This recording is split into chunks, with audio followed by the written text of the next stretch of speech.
सोडावा लागतोय आणि देवानं आपलं काम करावं असं वाटत असेल तर त्याचं आपण नाव घ्यावं लागतंय. मला वाटतं या दोन्हीतलं तुम्हाला एक पटलं असेल पण एक मात्र जास्त खटकलं असेल. कोणतं पटलं असेल? हा, नाव घेतलं की त्याला काम करायचं हे पटलं, संसार सोडायचं नाही पटलं. महाराज मला तर एक जणांना विचारलं, वासुदेव महाराज काय विचारलं मला एक जणांना, म्हटलं बाबा संसार सोडल्यावर देवाकडे आपलं कामच काय राहील?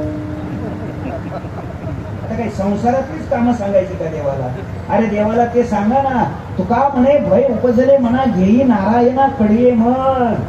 त्या संसाराची भीती निर्माण झाली, उचल मला कडेवर घे, परमार्थात माझी प्रगती होत नाही, मला मदत कर, आता मज दृष्टी देई पांडुरंगा माय. ही प्रार्थना करा ना देवाना, या विषयात मदत घ्या की देवाची. चला जाऊ द्या.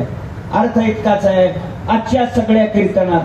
ते 3 प्रश्न ते मगाशी म्हणले, हाय की वेळ, हाय की वेळ, आहे अजून 3 मिनिटाची वेळ आहे, काय हरकत नाही.